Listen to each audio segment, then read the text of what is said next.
Hello weavers, welcome to Sugna బాబులు పెట్టి channel. ఈరోజు మనం ఉప్పు చేప చేసుకుంటామండి. ఉప్పు చేప గ్రేవీ. ఇది తాటాకు చేప అంటామండి, వాల్గా ఫిష్ అంటారు. ఎండు చేప ఇది మనం సావేర్లు అంటారండి.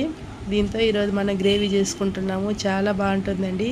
ఇది ఎట్లా చేయాలో చూస్తామా? మరి ముందుగా ఇట్లా ఉప్పు చేప తీసుకున్నామండి. దీన్ని కట్ చేసుకొని మంచిగా ఇట్లా ఒక బౌల్లో వేసుకున్నాను. ఇందులో బాగా మరిగే నీళ్ళు వేసుకోవాలి. ఈ ఈ చేపలు మునిగేంత నీళ్ళు వేసుకోవాలండి. ఎండు చేపలు మునిగేంత నీళ్ళు బాగా ఇట్లా స్పూన్ వేసి కలిపామంటే దానిపైన ఉండే ఆ వైట్ అంతా పోతుందండి. ఆ వైట్కి ఉండేది వచ్చేసి మెర్కురీ ఉంటుందండి, సాల్ట్ ఉంటుంది. ఆ రెండు హెల్త్కి మంచిది కాదు కదా. దానికి ఇట్లా బాగా వాష్ చేసుకోవాలి. కొంచెంసేపు నానబెట్టుకుంటాము. ఇంట్లో పెనం పెట్టుకొని పెనంలోకి ఆయిల్ వేసుకున్నాను. ఇవి చేపలు బాగా కడిగి పెట్టుకున్నామండి. ఇవి వేసేసుకుంటాం నూనెలోకి. నూనె బాగా కాగినప్పుడు వేసుకోవాలి, అప్పుడే అడుగంటుకుంటూ ఉంటుంది.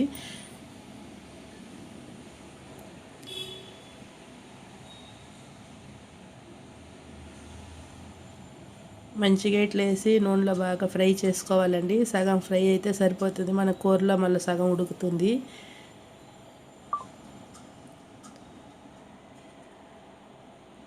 ఇప్పుడు బాగా ఇట్లా ఫ్రై చేసుకున్నవి ప్లేట్లో తీసి పెట్టేసుకుంటాం. ఇట్లే తినేయచ్చండి. ఇంకొద్దిగా ఫ్రై చేసుకుంటే చాలా టేస్ట్గా ఉంటాయి. ఉప్పు చేప పప్పుచారు అంటారు కదండి. పప్పుచారు చేసుకున్నప్పుడు ఇట్లా ఉప్పు చేప ఇట్లా వేయించుకొని తింటే కానీ చాలా రుచిగా ఉంటుంది.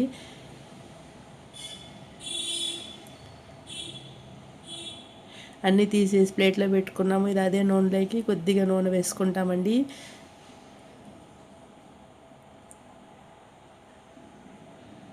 కొద్దిగా మినపప్పు ఆవాలు వేసుకున్నాను. కొంతమంది మినపప్పు వేసుకోరండి, మేమైతే వేస్తాము.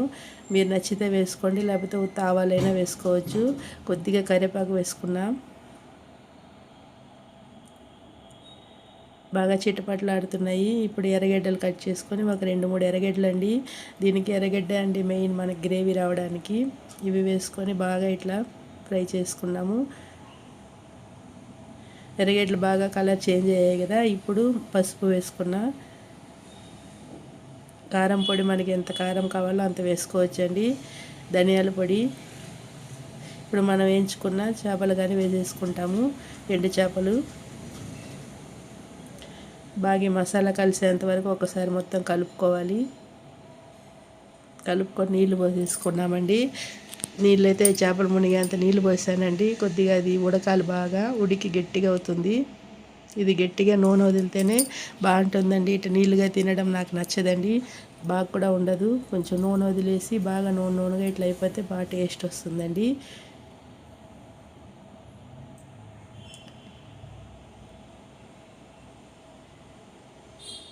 నీళ్ళుగా కావాలనుకుంటే మనం కొద్దిగా చింతపండు పులుసు వేసుకొని పులుసు పెట్టుకోవచ్చండి, అప్పుడు బాగుంటుంది. ఉప్పు చూస్తున్నారండి మా వారు. ఉప్పు కొద్దిగా తక్కువ ఉంది, నేను ఉప్పు వేయలేదు కదా. ఇప్పుడు ఉప్పు వేసుకుంటాం. ఈ ఉప్పు చేపలలో ఫైనల్గానే ఉప్పు వేసుకోవాలండి. ఉప్పు చేప ఉడికేసి దాంట్లో నుండి లోపల ఉండే ఉప్పు వదులుతుంది. అప్పుడు మన కర్రీకి ఎంత ఉప్పు కావాలో అంత వేసుకోవాలి. ముందుగానే వేసినామంటే ఉప్పు ఎక్కువైపోతుంది. ఎందుకంటే ఇది ఉప్పు చేప కదా, దానికని. రెడీ అయిపోయిందండి ఉప్పు చేప గ్రేవీ. చూడండి, చూస్తుంటేనే నీళ్ళు ఊరుతుంది కదా. ఈరోజు నేనైతే ఇది అన్నంకి తింటున్నాను.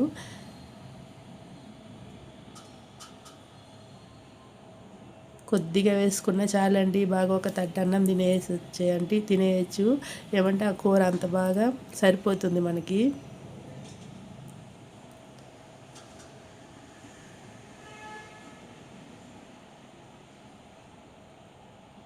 ఆ ఎర్రగడ్డలతో పాటు ఆ కూరను కలుపుకొని నూనెతో పాటు తింటుంటే చాలా రుచిగా ఉంటుందండి.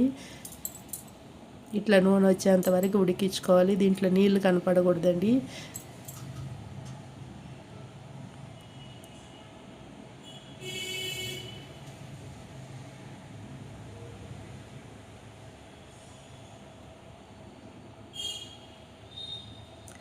ఇప్పుడు ఈ చేపలు ఎండు చేపలకు ఉంటుంది కదా, ఆ నూనె అదంతా వేసుకొని ఇట్లా తీసుకొని కలుపుకొని తింటుంటే చాలా బాగుంటుందండి.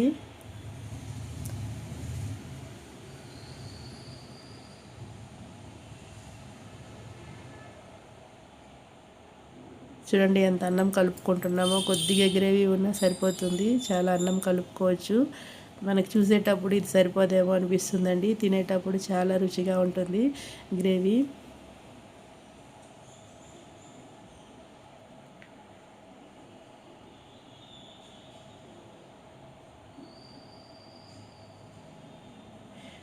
మనం ఒలిచేటప్పుడు కూడా చూడండి, ఇట్లా ఒలుచుకున్నా అంటే ముళ్ళు సపరేట్గా వస్తుంది, మనకి చేప సపరేట్ వస్తుందండి. ముక్క చాలా రుచిగా ఉంటుంది తినేటప్పుడు. చూడండి ముళ్ళు ఇట్లా కలుపుకొని అన్నంతో పాటు ఈ చేప ముక్క పెట్టుకొని తింటుంటే ఇంకా స్వర్గమేనండి. ఇంకా చెప్పడానికి మాటలే ఉండవు, అంత రుచిగా ఉంటుంది.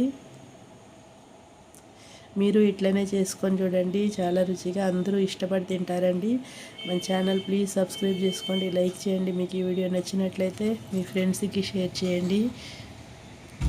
Okay viewers, bye.